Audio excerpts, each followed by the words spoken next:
Hi friends, अभिमान academy का फिर से आपका स्वागत है। और 69,000 शिक्षक भर्ती में जून के अंत तक आएगी थर्ड काउंसलिंग लिस्ट।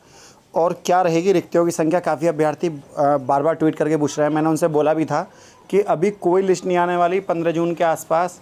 चाहे कोई टीवी की रिपोर्टर हो, चाहे कोई भी हो, यदि वो ट्वीट कर रहे हैं इन बातों पर बिल्कुल भी ध्यान न दें। दूसरा, वर्तमान में अभी 14 जिलों की रिपोर्ट भी नहीं आई है सरकार के पास। तो जब तक 14 जिलों की बीएसए की रिपोर्ट नहीं आ जाती है, तब तक लिस्ट कैसे आ जाएगी। 14 जिलों ने अभी बार बार अपना डाटा, जो कि जो हमारे बीएसएज होते हैं, बीएसए को बार बार लेटर जारी किया गया, लगभग 7वीं बार लेटर जारी किया गया है कि आप हमें अपने यहाँ रिक्त पदों का डाटा दे दीजिए। और ये उत्तर प्रदेश जो सहायक शिक्षा बोर्ड है वो बार बार जारी करता है। आपको पता भी होगा कि पहले भी 26 तारीख को, फिर उससे पहले 14 तारीख को, उससे पहले 10 तारीख को, उससे पहले 7 तारीख को बार बार लिस्ट जारी की गई। लेकिन माध्यमिक शिक्षा परिषद के बार बार कहने के बाद भी ये लिस्ट जो है जारी नहीं की जाती है। मतलब हर तरीके से, जैसे आपने देखा होगा टीजीटी पीजीटी में बार बार फॉर्म की डेट बढ़ाई जा रही थी, पीजीटी में लास्ट टाइम तक डेट बढ़ाई गई है ना। तो इसी तरह से बार बार खेल चलते रहते हैं। अभी 14 जिलों का डाटा नहीं आया। जब तक 14 जिलों का डाटा नहीं आया था, तब तक लिस्ट जारी नहीं की जाएगी। क्योंकि जब डाटा ही नहीं है उन जिलों का, तो उन जिलों में काउंसलिंग कैसे कराई जा सकती है, आप बताइए, है ना। उधर एक ट्वीट आया है, उससे काफ़ी अभ्यर्थी पूछ रहे हैं। प्रशांत पांडे जी ने ट्वीट किया है कि अधिकारियों के कसे पेच, मंत्री के महानिदेशक स्कूल शिक्षा को दिए निर्देश, तत्काल प्रभाव से काउंसलिंग का शेड्यूल हो जारी। और थर्ड काउंसलिंग लिस्ट जारी करने के अधिकारियों की हीला हवाली व लचर रवैये से नाराज़ थे बेसिक शिक्षा मंत्री। ठीक है, अब देखिए 69,000 शिक्षक भर्ती का मामला है, तो क्या हमारे माननीय बेसिक शिक्षा मंत्री जी को पता नहीं होगा कि थर्ड काउंसलिंग लिस्ट अभी तक हुई नहीं है। मतलब जब 26 तारीख को उन्हीं के आदेश से लिस्ट जारी हुई थी, तब भी तो उन्हें पता थी। तो अब 10 दिन बाद जब तक लिस्ट जारी नहीं हुई, जब 7वीं बार लिस्ट जारी हुई, तब भी उनको पता होना चाहिए कि लिस्ट जारी हुई नहीं हुई। तो इन बातों पर आप बिल्कुल भी ध्यान न दें कि लिस्ट जारी मतलब 15 में होने वाली है या 20 में।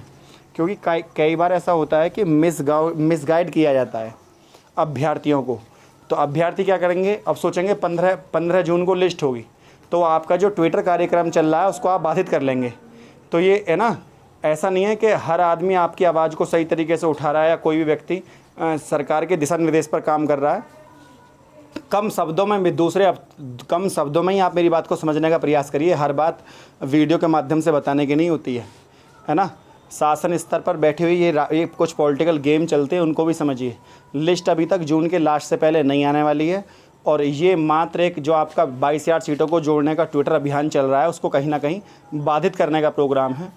आप अपना मेल करते रहिए, ट्वीट करते रहिए, अपने काम से मत रोकिए। उसका भी एक ना एक दिन, किसी ना किसी दिन आपको पॉजिटिव रिजल्ट देखने के लिए मिलेगा, और वो जल्दी ही देखने के मिलेगा। अपने काम पर लगे रहिए।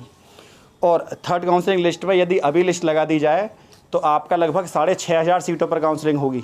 और अगर 14 जिलों की लिस्ट और आ जाती है, तो लगभग 8 से 8,500 काउंसलिंग पर लिस्ट होगी। तो ये 3 से 3,500 सीटों का सीधा नुकसान हो जाएगा, यदि सारी काउंसलिंग सारे जिलों का डाटा नहीं आया तो। क्योंकि जब सारे जिलों का डाटा ही नहीं होगा, और वो से बड़े बड़े जिलों ने तब अभी तक डाटा नहीं दिया। लखीमपुर खीरी है ना, कितना बड़ा ज़िला है, कितनी ज़्यादा सीट थी वहाँ पर।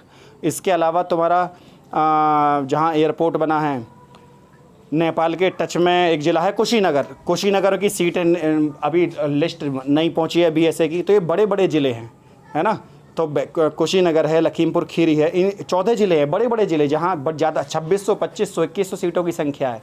अगर थर्ड काउंसलिंग में यही अपनी काउंसलिंग में 450, 350 सीटें यहाँ पे अभी रिक्त बची हुई हैं, अगर यही डाटा नहीं भेजेंगे, तो काउंसलिंग फिर कितने सीटों पर कराएगी। तो बची हुई सीटों सरकार बचा के ले जाएगी। फिर कौन सा फोर्थ काउंसलिंग हो रही है। जब थर्ड काउंसलिंग होने में इतने महीने लग गए, तो फोर्थ काउंसलिंग का तो भूल ही जाइए आप। तो अभी समय लगेगा। और अपने काम पर, अपना जो नौकरी का आपका उद्देश्य है, उससे मत भटकिए। वीडियो यदि आपको अच्छी लगी तो वीडियो को लाइक, शेयर, चैनल को सब्सक्राइब करना ना भूलें। आज के लिए इतना ही। जय हिंद, जय भारत।